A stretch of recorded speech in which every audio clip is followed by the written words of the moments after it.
పునీత మత్తయి గారు రాసిన పవిత్ర సువిశేషములోని భాగము.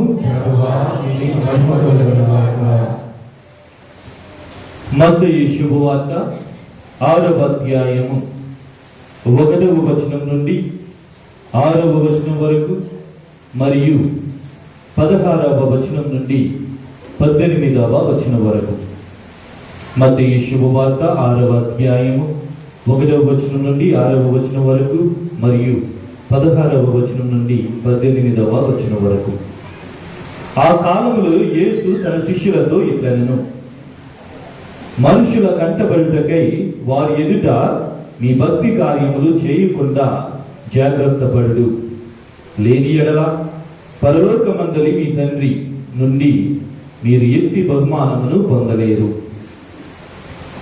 ప్రజల పొగడ్తలను పొందుటకై ప్రార్థనా మందిరములలోను వీధులలోను దాంభికులు చేయునట్లు నీవు నీ దాన ధర్మములను మేళతాళములతో చేయవలదు. వారు అందుకు తగిన ఫలమును పొంది ఉన్నారని నేను మీతో ఒకానించుచున్నాను. నీవు దానము చేయనప్పుడు నీ కుడి చేయి చేయునది నీ ఎడమ చేతికి తెలియకుండానట్లు రహస్యముగా చేయుము. అట్లయినా రహస్య కార్యములనెల్లా గుర్తించు నీ తండ్రి నీకు తగిన బహుమానమును వసుకును. కపట భక్తుల వలె మీరు ప్రార్థన చేయవలదు. ప్రార్థనా మందిరములలో వీధుల మలుపులలో నిలువబడి జనులు చూచుటకై ప్రార్థనలు చేయుట వారికి ప్రీతి. వారికి తగిన ఫలము లభించనని మీతో ఒకానించుచున్నాను. ప్రార్థన చేయనప్పుడు నీవు నీ గదిలో ప్రవేశించి తలుపులు మూసుకొని అదృశ్యుడై ఉన్న నీ తండ్రిని ప్రార్థింపు. అట్లయినా రహస్య కార్యములను గుర్తించు నీ తండ్రి నీకు తగిన బహుమానమును వసుకును. మీరు ఉపవాసము చేయనప్పుడు కపట వేషధారుల వలె విచార వదనములతో నుండకుడు. వారు తమ ఉపవాసము పరుల కంటపరుటకై విచార వదనములతో ఉందురు. వారికి తగిన ప్రతిఫలము లభించనని మీతో ఒకానించుచున్నాను. ఉపవాసము చేయనప్పుడు నీవు తలకు నూనె రాసుకొని ముఖము కడుగుకొనుము. అందువలన అదృశ్యుడై ఉన్న నీ తండ్రియే కాని మరెవ్వరును నీవు ఉపవాసము చేయుచున్నావని గుర్తింపరు. అట్లయినా రహస్య కార్యములనెల్లా గుర్తించి నీ తండ్రి నీకు తగిన బహుమానమును వసుకును. ఇది క్రీస్తుని సువిశేషము. Praise the lord. Praise the lord. తండ్రి వందనం, తండ్రి వందనం, తండ్రి స్తోత్రం, తండ్రి స్తోత్రం. మా మంచి కాపరి వందనం, మా మంచి కాపరి వందనం, మా మంచి కాపరి స్తోత్రం, మా మంచి కాపరి స్తోత్రం. త్రియేక దేవ వందనం, త్రియేక దేవ వందనం, త్రియేక దేవ స్తోత్రం, త్రియేక దేవ స్తోత్రం. నా రక్షకుడా వందనం, నా రక్షకుడా వందనం, నా రక్షకుడా స్తోత్రం, నా రక్షకుడా స్తోత్రం. నా విమోచకుడా వందనం, నా విమోచకుడా స్తోత్రం, పాపుల రక్షక వందన, పాపుల రక్షక స్తోత్రం, శిలువనాథుడా వందన, శిలువనాథుడా స్తోత్రం. Praise the lord, praise the lord, praise the lord. ప్రభువునందు ప్రియ విశ్వాసులారా, వాక్యాన్ని ధ్యానించే ముందుగా మనందరినీ ఒక ప్రశ్న అడగాలి. బహుశా ఫాదర్ గారు దివ్యబలి పూజ 7 గంటలకని చెప్పారు, 7:30, 8 గంటలకని చెప్పారు. మనం 9 గంటలకు వచ్చాం. 8:30 కాండం రావడం ప్రారంభించాం. 8:30కు వచ్చి పాప సంగీతాలు వినండి ఒక ఇద్దరు వచ్చారు. దాంతో పాటు మూట కట్టుకొని ఒక 40-50 మంది వెనకాల వచ్చారు. ఒకసారి ఆత్మ పరిశీలన చేసుకోండి. తపస్కాలం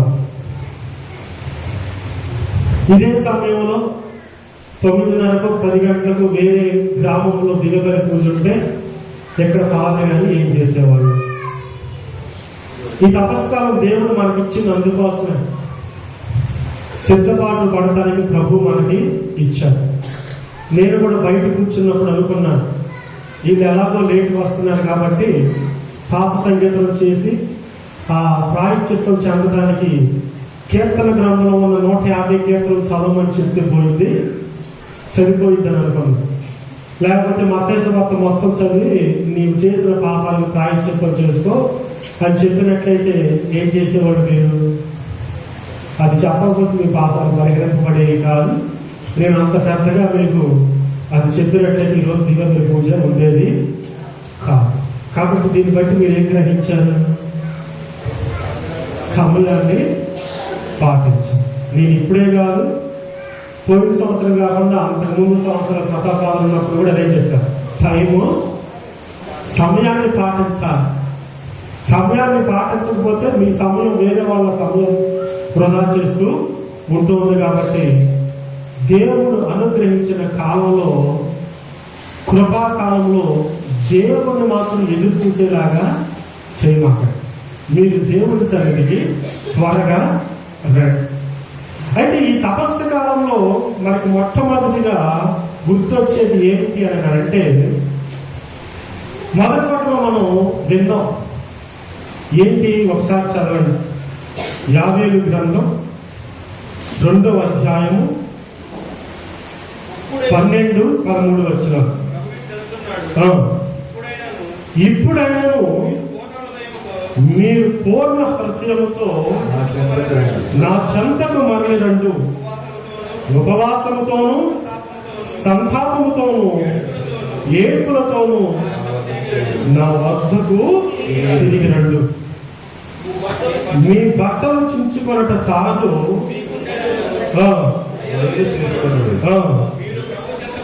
మీరు ప్రభు చెంతకు తిరిగి రండు. ఆయన కరుణామయుడు, దయాపరుడు, సులభముగా కోపపడువాడు కాడు, అనంతమైన ప్రేమ కలవాడు, తాము నిశ్చయించుకున్నట్లు శిక్షింపక మన్నించి వదిలివేయవాడు. Praise the lord, praise the lord, praise the lord.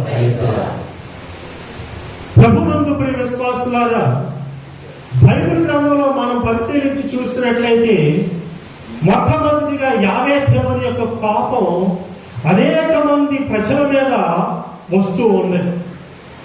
అనేక మందిని శిక్షించాలని, అనేక మంది యొక్క జీవితాలని పడగొట్టాలని యావే దేవుని యొక్క కోపం వచ్చింది. అయితే ఎప్పుడైతే ప్రభు చెబుతూ ఉన్నారో మీరు మారు మనసు పొంది హృదయ పరివర్తన చెంది పశ్చాత్తాపడి నా చెంతకు రండు అని అనేక మంది ప్రవక్తల ద్వారా సందేశాన్ని వినిపించినప్పుడు ప్రజలు పశ్చాత్తాప హృదయంతో మారి హృదయ పరివర్తన చెందినప్పుడు ప్రభుని యొక్క కోపం చల్లారింది. ఈ రోజు కూడా అదే ప్రభు చెప్తూ ఉన్నారు, మీరు మారి పశ్చాత్తాపడి నా చెంతకు రండు. విభూతిని ధరించి, ఈ ధూళిని ధరించి మీరు నా దగ్గరికి రండు. తప్పకుండా మీ మీద రావాల్సిన శిక్షను నేను తొలగిస్తానని ప్రభు చెప్తూ ఉన్నాడు. అయితే ఈ రోజు విభూతిని మన యొక్క శిరస్సుల మీద రాయడం జరుగుతూ ఉంది. ఎక్కడ నుండి తీసుకొచ్చారు ఈ యొక్క విభూతిని? సాయంత్రం మన విచారణ గురువు ఎదుటి వ్యక్తి వాళ్ళ ఉన్న ఆ పొయ్యిలో నుండి బూడిద తీసుకొని వచ్చారు. అంతేనా? పోయిన సంవత్సరం మానికొమ్మల ఆదివారం రోజున గురువు ఏ మట్టలనైతే ఆశీర్వదించారో ఆ మట్టలను బూడిదను చేసుకొని ఈ రోజు ఈ యొక్క శిరస్సుల మీద ఈ యొక్క బూడిద రాయడం జరుగుతూ ఉంది. ఇది మనమే చేస్తూ ఉన్నామా నూతన నిబంధనలు అని అంటే, ఇక్కడ కూర్చుని మనం చేస్తున్నామా అని అంటే ఇప్పటి నుంచి ఉన్న పద్ధతి కాదండి. ఎప్పుడో పూర్వ నిబంధన కాలం నుండి ఉన్న పద్ధతి. ఒకసారి యోబు గ్రంథం మనం చూద్దాం. 42వ అధ్యాయం 5వ వచనం చదవండి. యోబు గ్రంథం 42వ అధ్యాయం 5వ వచనం.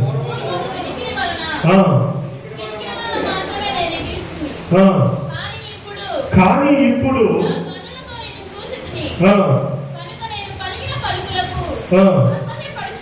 అసలు చూడండి ఏం జరిగింది అంతకుముందు. యోబు జీవిత చరిత్ర మనందరం కూడా తెలిసాడు. ఏంటి? ఆయన యొక్క శరీరానికి అనేకమైన గాయాలు, అనేకమైన దెబ్బలు, పుండ్లతో బాధపడుతూ ఉన్నప్పుడు భార్య వచ్చి దేవుణ్ణి తిట్టమంటే ఆయన తిట్టలేదు. కానీ స్నేహితులు వచ్చినప్పుడు కొన్నిసార్లు కొన్ని సందర్భాల్లో ఆయనకి తెలియకుండానే ఆయన దేవుణ్ణి దూషించాడు. అలాంటి సందర్భంలో పలుకుతున్న మాట ఇది ఏంటి? కనుక నేను పలికిన పలుకులకు అసహ్య పడుచు ఉన్నాను, దుమ్ము బూడిద పైన చల్లుకొని పశ్చాత్తాప పడుచున్నా. మనం కూడా చేయాల్సింది ఇదేనండి. ఈ తపస్సు కాలంలో మనం కూడా గురువు శిరస్సు మీద ధరింపచేసినటువంటి ఈ బూడిదను, ఈ విభూతిని ధరింపచేసి పశ్చాత్తాపడాలి.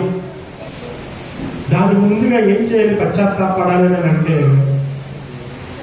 మనం చేసిన పాపాలని ఒప్పుకోవాలి. నేను విభూతి ధరిస్తానండి కానీ లంచం తీసుకుంటా. నేను విభూతి ధరిస్తాను కానీ అబద్ధ సాక్ష్యం నేను పలుకుతా.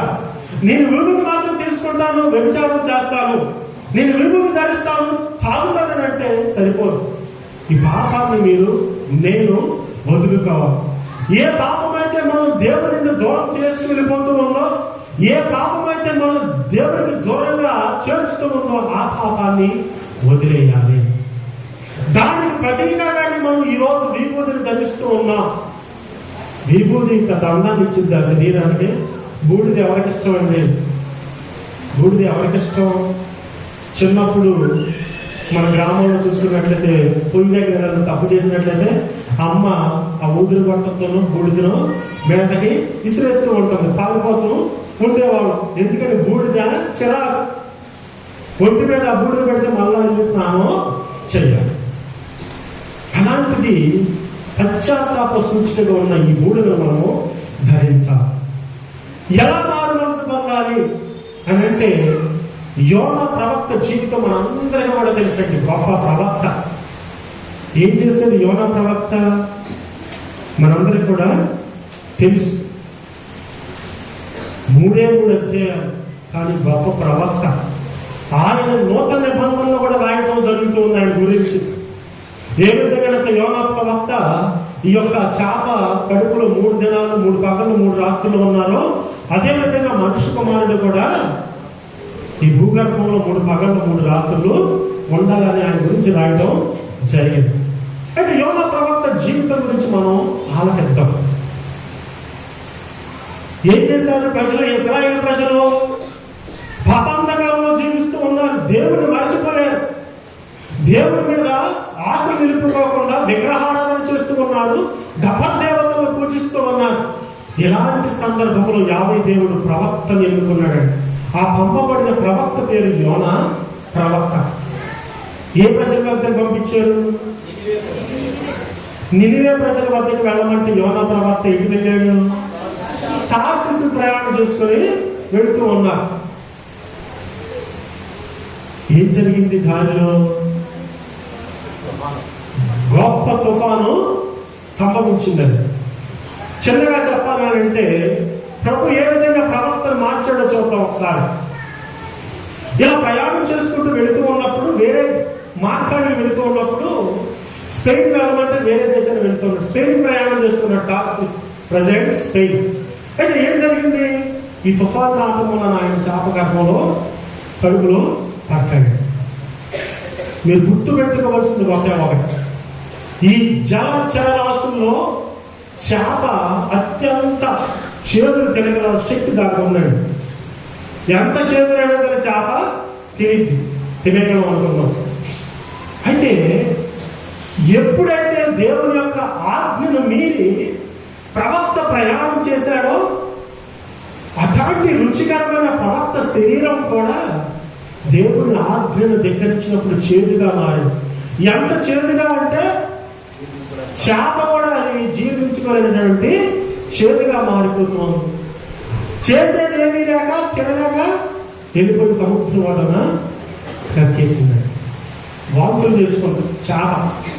వాంతులు అయితే ఎప్పుడైతే దేవుని ఆజ్ఞను మేతామో దేవుడు అప్పుడే మనల్ని కూడా వదిలేస్తూ ఉంటూ ఉంటాడు. దేవుని బిడ్డల మరలా ప్రవక్త మారి నినివే ప్రజల దగ్గరికి వెళ్ళాడు. వెళ్తే ఏం జరిగింది? అక్కడ ప్రజలను హెచ్చరిస్తూ ఉన్నారండి. ఏంటి? చదవండి, 3వ అధ్యాయం 1వ వచనం చదవండి.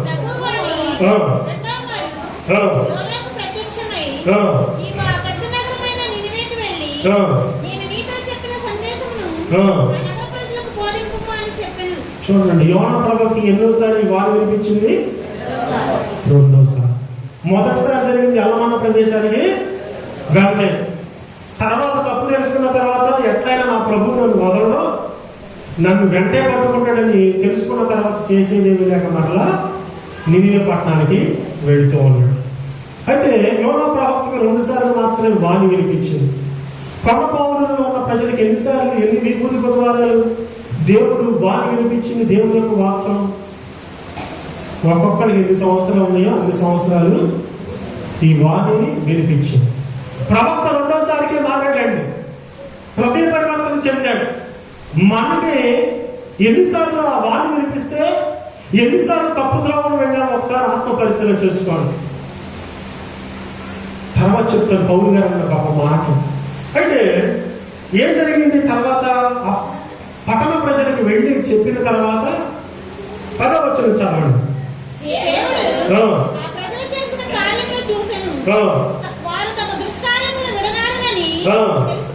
తెలుసుకొని వారి మీద జాలి చెంది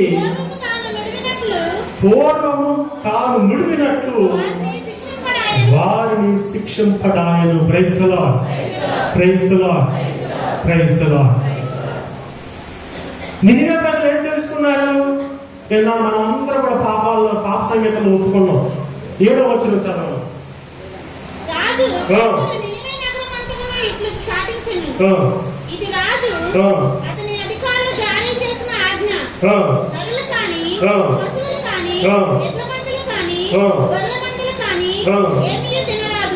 చూడండి, అసలు ఏం జరిగింది అంటే అక్కడ ప్రజలందరూ కూడా విగ్రహారాధన చేస్తున్నారు. ఇశ్రాయేలు ప్రజలు వ్యభిచారం చేస్తూ ఉన్నారు, పాప భూమిలో పడిపోయి ఉన్నారు. అలాంటి ప్రజల దగ్గరికి వెళ్ళినప్పుడు రాజుతో సహా పశ్చాత్తాపడి, పశువులు కూడా పశ్చాత్తాపడి బూడిదను తాల్చి ఈ యొక్క వస్త్రాన్ని ధరించి ఎప్పుడైతే ప్రభువు నమ్మారో, ఈ ప్రజలు మారు మనసు పొందారని ప్రభు తెలుసుకుని ఏం చేశారు? వాళ్ళ మీద ఉన్న శిక్షను తొలగిస్తూ ఉన్నారు. ఈ రోజు నువ్వు నేను చేయాల్సింది కూడా అదే. ప్రియ దేవుని బిడ్డల, బహుశా ఇప్పుడు దాకా మనం అనేక పాపాలు చేస్తూ ఉండవచ్చు. తాగుబోతుతనం కానీ, వ్యభిచారం కానీ, లంచాలు తీసుకుంటాం కానీ, ఏ అబద్ధ సాక్ష్యాలు కానీ, మోహతలంపులు కానీ చేసి ఉండొచ్చు. ఈ రోజు గురువుల ద్వారా మిమ్మల్ని హెచ్చరిస్తూ ఉన్నారు, మనల్ని హెచ్చరిస్తూ ఉన్నారు. మనం చేసే ప్రతి పాపాన్ని కూడా పశ్చాత్తాపడాలి. పాప సంగీతం చేసేవాళ్ళు అయిపోయింది అనుకోమాకండి. పశ్చాత్తాపం ముఖ్యం. ఆ పశ్చాత్తాపడిన ప్రతి ఒక్కరు కూడా రక్షింపబడుతూ ఉంటారు. ప్రియ దేవుని బిడ్డలారా, అయితే మన ఒక్కరు పశ్చాత్తాపడితే సరిపోయిందా అని అంటే ఒకసారి దానియేలు గ్రంథం 9వ అధ్యాయం 3-5 వచనాలు చదవండి. దానియేలు గ్రంథం 9వ అధ్యాయం 3-5 వచనాలు.